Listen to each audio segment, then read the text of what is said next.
prendre nos Bibles dans le livre de 2 Rois. 2 Rois chapitre 4.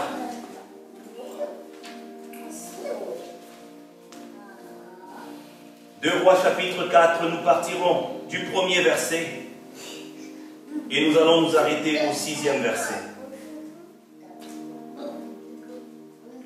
2 Rois chapitre 4, du premier verset au 6e verset.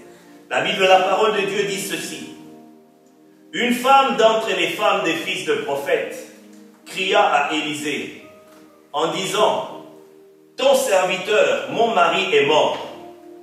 Et tu sais que ton serviteur craignait l'Éternel. Or, le créancier est venu pour prendre mes 2 enfants et en faire ses esclaves. Et Élisée lui dit, que puis-je faire pour toi? Dis-moi, qu'as-tu à la maison? Elle répondit, ta servante n'a rien du tout à la maison, qu'un vase d'huile. Et il dit, va demander au dehors des vases chez tous tes voisins, des vases vides, et n'en demande pas un petit nombre.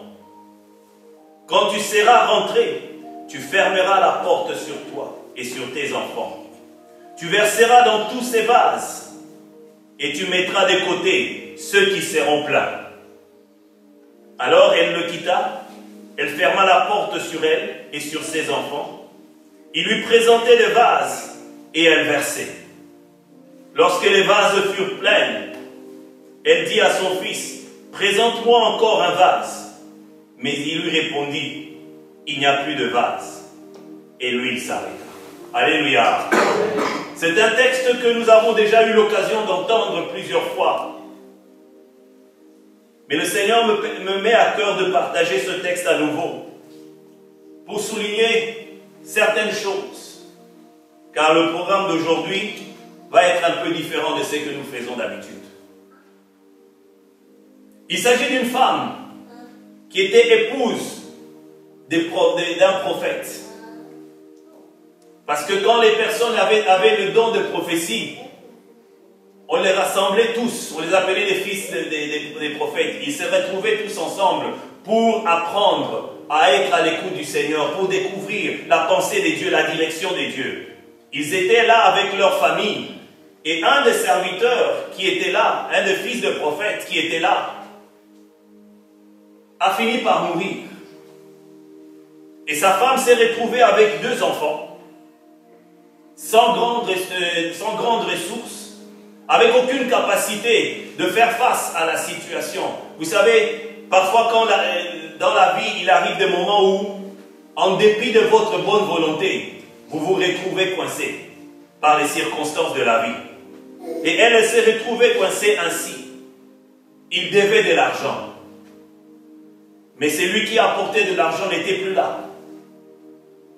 Et elle s'est retrouvée avec 2 enfants, ne sachant pas quoi faire. Et le créancier de dire, c'est dommage que ton mari soit mort, mais mon argent doit m'être rendu.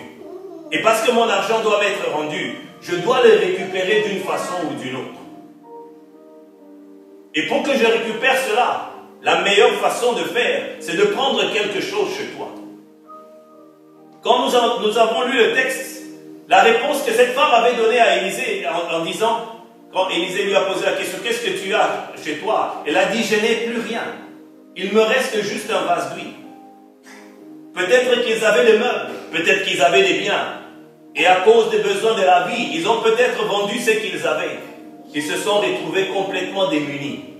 Et donc le créancier, ne trouvant pas de meubles à prendre, à vendre, ne trouvant pas de bétail à vendre, ne trouvant rien d'autre, il s'est dit, je n'ai pas d'autre choix que de prendre tes enfants et je vais les utiliser comme des esclaves jusqu'à ce que ma dette soit complètement payée. Alléluia. Amen.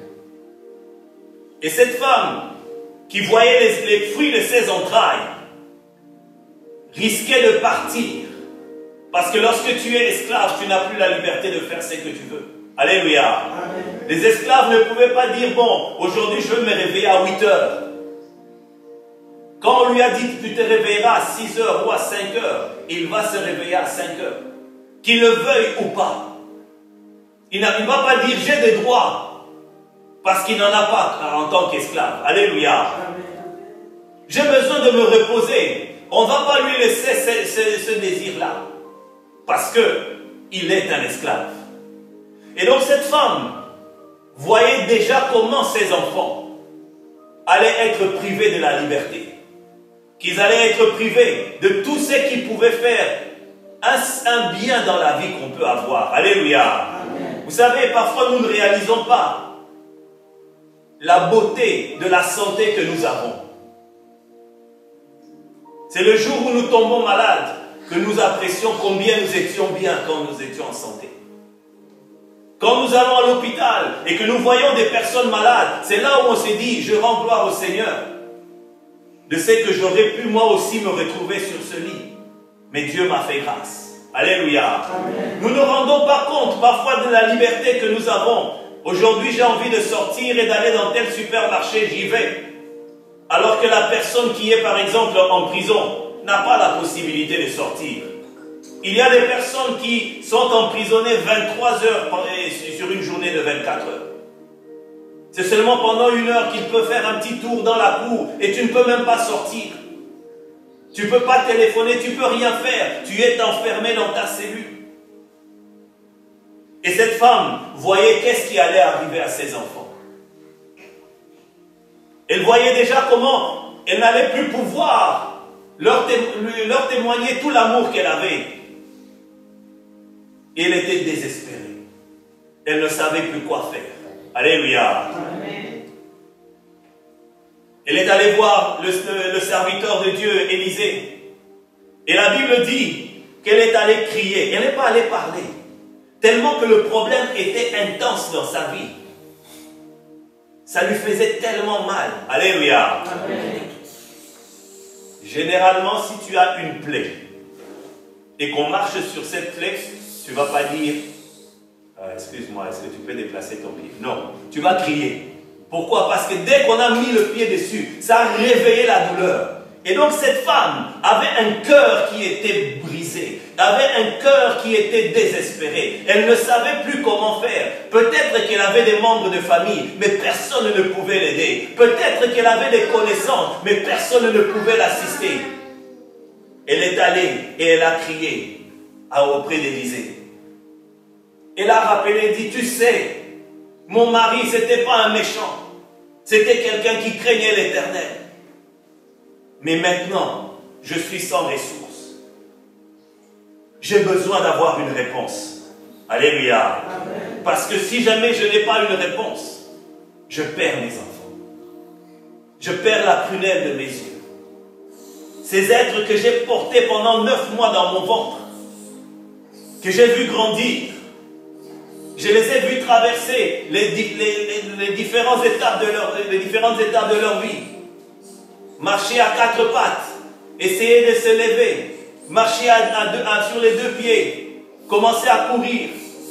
Je les ai vus quand ils ont eu leur première poussée de dents. Combien je n'ai pas dormi ces nuits-là, parce que ces enfants avaient leur première poussée de dents qui venait. Elle revoyait tout cela. Elle se disait, je ne veux plus avoir des solutions. Alléluia. Amen. Et elle vient chez Élisée et Élisée lui répond, que puis-je faire pour toi? Mais je viens auprès de toi pour que tu me donnes une solution. Je m'attends à ce que j'ai essayé partout, je n'ai pas trouvé de solution. Je viens vers toi qui représente le Seigneur. Je veux trouver une solution. Je veux trouver une réponse. Elle s'attendait peut-être qu'on allait lui donner de l'argent. Elle s'attendait peut-être qu'on allait instruire quelqu'un pour qu'il parle aux créanciers. Non, on ne lui a pas donné ces réponses-là. Alléluia. Amen.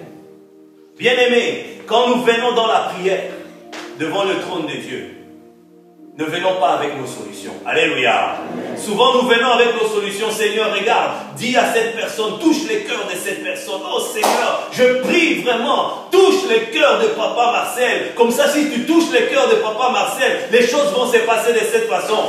Oui, tu t'es exprimé. Mais nous n'imposons pas à Dieu ce que nous voulons. Alléluia. Parce que lui, il a conçu des projets dans la vie de chacun d'entre nous. Il connaît les plans et les bénéfices qu'il a réservés à chacun d'entre nous. Et Élisée de lui dire, qu'est-ce que tu as? Cette femme de dire, je n'ai rien d'autre. Tout ce que j'avais est parti. Ce qui me reste, c'est juste un vase d'huile. Même si j'ai décidé de vendre cela, ça ne va pas résoudre mon problème. Alléluia. Amen. Cette femme a eu la bonne réaction. Que dans son problème, elle s'est tournée vers l'Éternel. Alléluia. Amen. Elle s'est tournée vers le Seigneur des Seigneurs. Nous rencontrons des situations, nous vivons des événements dans notre vie. Certaines sont agréables et nous glorifions le Seigneur. Certaines sont moins agréables et nous avons du mal à glorifier le Seigneur par rapport à ça. La Bible nous dit de rendre grâce en toutes circonstances. Ce n'est pas toujours facile de rendre grâce quand tu as mal. Ce n'est pas toujours facile de rendre grâce quand tout ce que tu as bâti est détruit. Quand tu te retrouves sans ressources. Mais elle est venue devant l'Éternel. Alléluia. Amen. Elle est venue répandre son cœur devant l'Éternel. Elle est venue exposer son problème à Dieu. Et la Bible, la parole de Dieu nous dit, invoque-moi et je te répondrai. Alléluia. C'est la garantie que l'Éternel donne. J'aimerais que quelqu'un lise cela. Jérémie, pour que je ne sois pas le seul à lire. Jérémie, chapitre 33, le verset 3. Jérémie chapitre 33, le verset 3. Si quelqu'un a trouvé, n'hésitez pas à lire. Crie vers moi et je te répondrai, et je te déclarerai des choses grandes et cachées que tu ne sais pas. Si nous voulons savoir qui a dit cela, Audrey, est-ce que tu peux lire à partir du premier verset et va jusqu'au verset 3? Et la parole de l'Éternel vint à Jérémie une seconde fois, lorsqu'il était encore enfermé dans la cour de la prison, disant ainsi, dit l'Éternel qui fait cela. L'Éternel qui se le propose pour l'effectuer, l'Éternel est son nom. Crie vers moi et je te répondrai, et je te déclarerai des choses grandes et cachées que tu ne sais pas. Amen. Amen. Jérémie, prophète de l'Éternel, était là. Dans ce texte, nous voyons qu'il était emprisonné. Il était emprisonné parce qu'il a dit des choses qui n'ont pas plu. Alléluia. Amen. Parce que le chrétien n'est pas appelé à dire les choses simplement pour flatter l'ego des gens. Quand quelque chose n'est pas correct, nous avons le devoir de le dire. Alléluia. Amen. Et nous devons le dire avec amour. Alléluia. Amen. Ça ne sert à rien de venir dire, toi tu es un pécheur. Hein? Le dernier des pécheurs. Regarde, tu as fait ça. Ce n'est pas la meilleure façon de passer un message. Alléluia. Amen. Je me souviens, un frère me disait une expérience qui lui était arrivée. Il revenait de l'école. Et en revenant de l'école, vous savez, à l'école, c'est là où les maladies se transmettent. Il suffit que quelqu'un ait la grippe, tout le monde a la grippe. Malheureusement, dans son école, il y avait quelqu'un qui avait les poux. Et les poux se sont passés chez lui. Et donc, lui, quand il était en train de rentrer, il était avec son ami, et son ami a constaté justement qu'il y avait des poux. Et il lui a dit, un grand garçon comme toi, tu as encore des poux dans ta tête. Ça l'avait tellement blessé, il s'est senti humilié, et parce qu'il s'est senti humilié, il a répondu, même si j'avais des poux, où est ton problème? Je décide de garder mes poux. Ce sont mes poux à moi. Tu ne vas rien me faire. Alléluia. Amen. Ce n'était pas ce qu'il voulait, mais il fallait se défendre d'une certaine façon parce qu'il a été blessé par la remarque. Alléluia. Amen. Parfois, par nos paroles, en voulant bien faire, nous détruisons tout. Voilà pourquoi nous avons besoin de la sagesse de Dieu pour pouvoir faire les choses selon la pensée de Dieu. Nous sommes là et nous devons dire la vérité. Et Jérémie a parlé de la part du Seigneur. Ça n'avait pas plu à certaines personnes. On l'a enfermé. Le Seigneur peut permettre que tu traverses des moments difficiles. Le Seigneur peut permettre que tu vives des situations difficiles, que les gens ne te comprennent pas, qu'ils te combattent même, qu'ils te mettent des obstacles sur ton chemin. Mais cela ne doit pas t'empêcher de demeurer vrai devant la face de l'Éternel et devant la face des hommes. Alléluia. Amen. Nous avons le devoir de demeurer vrai devant le trône de Dieu. Parce que lorsque nous demeurons véritables devant le trône de Dieu et devant la face des hommes, le Seigneur lui-même vient. Et dans le texte, nous voyons que c'est l'Éternel qui parle. Et il parle à Jérémie en lui disant, invoque-moi et je te répondrai. Celui qui donne cette parole s'appelle l'Éternel des armées. Et il garantit que si jamais tu l'invoques, il va te répondre. Il ne te laissera pas dans ta situation. Il va donner une solution. Il va te révéler même des choses que tu ne connais pas. Il va te permettre de découvrir des voies que tu ne connais pas. Alléluia. Amen. Parce qu'il est l'Éternel et qui a à cœur les intérêts de ta vie. Alléluia. Amen. Et donc cette femme, on lui dit, puisque tu n'as qu'un vase, ce que tu peux faire, rentre chez toi. Demande auprès de tous tes voisins, pas juste de certains voisins, mais trouve tous les voisins que tu as. Emprunte chez eux autant de vases que tu peux. N'en prends pas juste un ou deux. Prends-en en grande quantité. Alléluia. Amen. Et c'est ce que tu vas faire quand tu vas rentrer chez toi. Avec tous les vases que tu auras collectés. Tu vas prendre le vase où il y a l'huile. Et tu vas les transvaser dans tous les vases qui sont là. Quelque part, la logique humaine dirait, attends, soyons sérieux. Si j'ai 10 litres, que je transvase dans 10 autres litres, je n'en aurai pas plus. Ça sera toujours 10 litres. Alléluia. Amen. Mais cette femme n'a pas cherché à discuter. Elle s'est dit, ah, puisque c'est ça la solution qu'on m'a donnée, même si ça me semble illogique, je vais faire cela. Que Dieu soit celui qui sera trouvé en erreur, mais pas moi. Moi, je vais obéir à ce que Dieu va me dire. Puisqu'il m'a dit de le faire, je vais le faire. Aussi absurde que cela puisse être, je vais quand même le faire. Je vais obéir. Même si jamais les gens qui me verront l'emprunter vont se poser des questions, je ne vais pas faire attention à ce que les gens diront. Je vais me focaliser sur ce que l'Éternel me dira. Alléluia. Amen. Et cette femme a rassemblé tous les vases qu'elle pouvait avoir avec ses fils. Et elle a pris le seul vase qu'elle avait. La seule richesse qu'elle avait en dehors de ses enfants dans sa maison. Elle a demandé à ses enfants, donnez-moi les vases. Admettons que le vase qu'elle avait 10 litres. On lui présente peut-être un vase de 5 litres. Pendant qu'elle est en train de transvaser, dans sa tête, elle fait le calcul. Si je mets 5 litres ici, il va encore me rester 5 litres ici. Le premier vase est rempli. Amenez-moi un autre vase. On amène un autre vase. C'est un vase de 2 litres. Et c'est dit, bon, si je mets 2 litres ici, il va me rester 3 litres.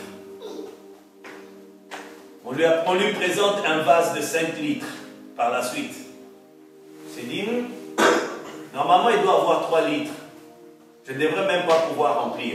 Mais au fur et à mesure qu'elle était en train de verser, le vase s'est rempli. Et il y avait encore de l'huile. Elle s'est peut-être dit, c'est un vase qui était peut-être plus grand. On a peut-être marqué 5 litres, mais peut-être qu'il y en a plus. Alléluia. Amen.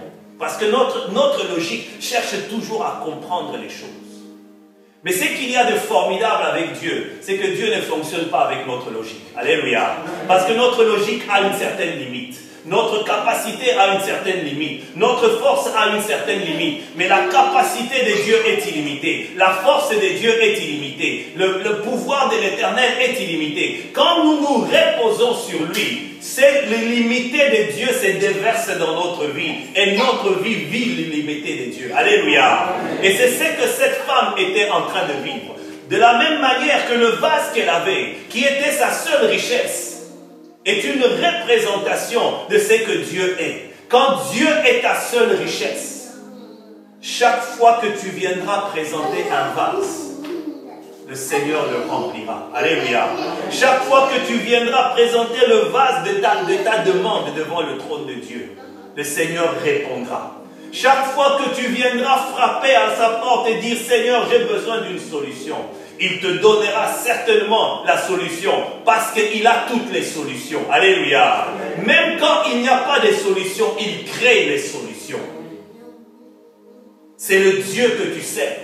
C'est le Dieu que tu invoques. Et cette femme a vécu quelque chose d'extraordinaire. Je ne sais pas combien de vases elle avait rassemblés. Prenant un chiffre fictif, elle avait peut-être rassemblé 60 vases. Quand on lui a présenté le dernier vase, et qu'elle a rempli ce vase, et qu'elle a demandé un autre vase, on lui a dit, ses enfants lui ont dit, il n'y a plus de vase. La Bible dit que l'huile s'est arrêtée à ce moment-là. Alléluia. Amen. Elle a regardé dans sa maison les 60 vases qu'il avait empruntés étaient tous remplis. Alléluia. Amen. Il n'y avait pas un vase où il y avait juste une goutte. Chaque vase était rempli.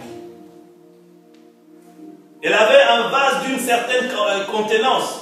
J'ai pris un chiffre fictif de 10 litres.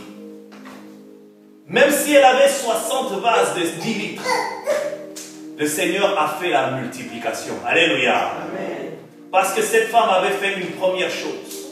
Elle avait obéi à l'Éternel. Alléluia. Amen. Dieu lui a demandé quelque chose qui semblait illogique. Mais elle a obéi. Elle a fait selon ce que l'Éternel lui avait dit.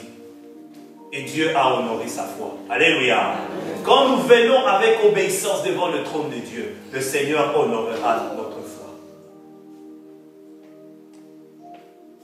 Mais pour que le Seigneur remplisse les vases qu'il y avait, il fallait que le vase soit vide. Alléluia. Amen. Souvent nous nous présentons devant le Seigneur avec une vie déjà remplie. Et nous ne laissons pas la place au Seigneur d'ajouter ce qu'il veut ajouter. J'aime souvent le dire, on ne remplit jamais une bouteille pleine. Quand elle est pleine, il n'y a plus besoin de la remplir. Il n'y a plus rien qu'on peut ajouter.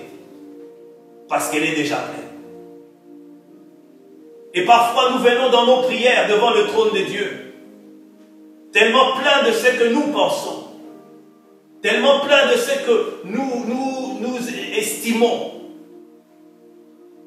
Nous reposons parfois sur notre capacité. La dernière fois, j'ai prié pour telle personne. Cette personne a été guérie. Donc, je suis quand même quelqu'un. Quand il s'agit de prier, je suis quand même quelqu'un. La personne dira, on dirait que Dieu entend mes prières. Je ne suis pas un inconnu devant le trône de Dieu. Quand tu viens rempli de toi-même, le Seigneur ne peut plus rien ajouter. Alléluia. Amen. Tu dois venir comme un vase vide, afin que le vase rempli que l'Éternel est, qu'il puisse remplir dans ta vie. Parce que, bien aimé, quand le Seigneur veut déverser dans ta vie, déverser sa paix, déverser sa solution, déverser sa bénédiction, quand il donne, il ne s'appauvrit pas. Alléluia. Amen. De la même manière que ce vase, malgré qu'il sortait toute l'huile qu'il y avait dedans, il ne manquait pas d'huile dans ce vase-là. Ça ne diminuait jamais. Ça ne s'arrêtait pas. Ça s'est arrêté au moment où il n'y avait plus de récipient. Alléluia. Quand nous pouvons venir avec autant de sujets, avec autant de besoins devant le trône de Dieu, chaque fois que nous les présenterons, l'Éternel qui fait cette garantie, qui dit invoque-moi et je te répondrai. C'est la garantie, ça vaut mieux que toutes les assurances du monde. Alléluia. Les assurances du monde disent, si jamais, moi je connais le cas d'une situation. J'ai vécu la guerre des 80 jours au Congo. Il y avait un directeur qui avait pris une assurance vie. Le directeur a été tué pendant les événements et sa famille s'est présentée auprès de l'assureur pour demander de l'argent qui était associé à l'assurance vie de ce monsieur. Et ils ont simplement, l'assureur a dit, on a besoin de voir le corps. Il dit, mais on ne sait pas où on l'a tué. Il dit, ben, quelle est la garantie qu'il est mort? Mais on nous a bien confirmé que la personne était décédée. Oui, mais nous, on n'a aucun élément qui atteste que la personne est décédée. Et cette famille-là, malgré le fait que le monsieur a contribué toute sa vie, n'a pas reçu un seul sou de l'assurance vie. Alléluia. Mais l'assurance de l'Éternel est une assurance meilleure que toutes les assurances du monde. Alléluia. Quand le Seigneur lui-même s'engage, la Bible dit qu'il est derrière sa parole pour l'accomplir. Il ne se donnera pas du repos jusqu'à ce que cela se soit accompli dans ta vie. Voilà pourquoi, bien-aimé, ne désespère pas. Peut-être que tu es déjà en train de prier pour une situation, un besoin, et tu ne trouves pas les réponses. Peut-être que tu es comme cette femme, désespérée. Tu as regardé à gauche et à droite, il n'y a plus de solution, il n'y a plus de réponse. Tu te retrouves dans une situation tellement enfoncée que tu ne sais même plus bouger. Le trou dans lequel tu te trouves est tellement profond que tu ne sais même plus voir l'entrée du trou. Mais sache une chose, que l'Éternel dit, si tu m'invoques, je te répondrai. Si tu m'invoques, je viendrai à ton secours. Si tu m'invoques, je manifesterai ma main dans ta vie. Et tu verras ma réponse. Alléluia. Et ce matin, le Seigneur me met à cœur de dire à quelqu'un, peut-être que tu es comme cette veuve. Ce qui a de prix pour toi, tu as l'impression que c'est en train de partir. Ce qui a de la valeur pour toi semble ne pas avoir apporté de la satisfaction dans ton cœur. Tu as l'impression que tu vas tout perdre. Tu as l'impression que les gens vont se moquer de toi. Tu as l'impression que les choses vont mal se passer. Tu es comme quelqu'un qui a tellement reculé, maintenant tu es tout contre le mur. Et tu n'as pas d'issue à gauche et à droite. Et tu vois devant toi ce qui vient t'écraser. Mais le Seigneur voudrait dire à quelqu'un aujourd'hui, ne désespère pas. Parce que moi, je sais donner des solutions. Regarde-moi comme ce vase plein. Te bénir n'est pas un problème pour moi. Te répondre n'est pas un problème pour moi. Te délivrer n'est pas un problème pour moi. J'en ai la capacité. J'en ai le pouvoir. Je peux changer les choses. Fais-moi confiance. C'est moi qui ai permis que cette situation arrive dans ta vie. Mais c'est moi qui peux t'en sortir aussi. Alléluia. Amen. Peut-être que c'est toi-même qui t'es plongé dans la situation. Peut-être que ce sont des mauvais choix, des mauvaises décisions que tu as prises qui t'ont amené là où tu es. Certaines personnes, vous savez, ne dorment pas la nuit. Parce que s'ils essayent de dormir, c'est à ce moment-là que tous les pactes qu'ils ont signés avec le monde des ténèbres, les démons viennent les déranger la nuit. Certaines personnes ne sortent plus à l'extérieur parce qu'ils ont tellement causé des problèmes et ils ont tellement eu des problèmes avec les gens qu'on les recherche pour les tuer. Mais le Seigneur dit, je peux encore remplir tous les vases de ta vie. Je peux donner des solutions à tous les problèmes de ta vie. Tes problèmes ne sont pas plus hauts que moi. Devant moi, tes problèmes sont à terre. Mais devant toi, tes problèmes ressemblent à l'Himalaya. Le plus haut sommet du monde. De là où tu es, tu ne vois même plus le sommet. Et si quelqu'un est sur le sommet, c'est à peine qu'il apparaîtra comme une fourmi, tellement que la montagne est haute. Mais l'Éternel dit, je n'ai pas changé. J'agis encore aujourd'hui. Il n'y a aucune situation qui soit désespérée pour moi. Fais-moi confiance. Viens à moi. J'ai envie de remplir ta vie. J'ai envie de remplir les vases de ta vie. Pour que tu puisses réaliser que je t'aime d'un amour éternel. Je t'aime en tout temps et en toutes circonstances. Quand le fils du prophète, ou peut-être sa famille, avait pris des dettes, ce n'est pas l'Éternel qui les a envoyés. C'était leurs propres erreurs, leurs propres choix, qui les a menés là où ils étaient. Elle a essayé de trouver des solutions à gauche, à droite, elle n'a pas eu de réponse. Mais quand elle s'est tournée vers l'Éternel, la réponse de l'Éternel est venue. Le miracle de l'Éternel est venu. Le temps des miracles n'est pas terminé. Dieu fait encore des miracles aujourd'hui. Le temps de la transformation n'est pas révolu. Dieu transforme encore aujourd'hui. Le temps de la délivrance n'est pas encore révolu. Dieu délivre encore aujourd'hui. Le temps de la restauration n'est pas révolu. Dieu restaure encore aujourd'hui. Il reconstruit même des foyers qui ont été brisés. Il répare des relations qui ont été brisées. C'est Dieu-là. Et c'est lui ce matin qui voudrait nous interpeller, vous et moi. Il est celui qui veut remplir les vases de nos vies. Chaque fois que nous viendrons avec des vases devant lui, il veut remplir cela. La plénitude de tous ces vases ont permis à cette femme non seulement de payer la dette qu'il y avait, mais d'avoir même des restes pour qu'elle et ses enfants puissent bien vivre. Alléluia. Parce que le réparateur des brèches, l'Éternel des armées, il est celui qui ne se contente pas seulement de réparer, il est celui qui garantit ton avenir. Il est celui qui garantit ton lendemain. Et à cause de cela, il est celui qui te dit, fais-moi confiance. Je guéris encore aujourd'hui. Je délivre encore aujourd'hui. Je sais encore aller chercher les gens qui sont plongés profondément dans l'occultisme. Je peux les sortir. Je peux les délivrer. Je peux briser les chaînes du péché. Je peux rendre réellement libre quelqu'un qui vient à moi. Alléluia. Amen. Alors, peuple de Dieu, nous allons prendre un moment de prière. J'aimerais que pour le temps que nous avons, élevons nos voix. Répands ton cœur devant l'Éternel, comme cette veuve a répandu son cœur devant l'Éternel.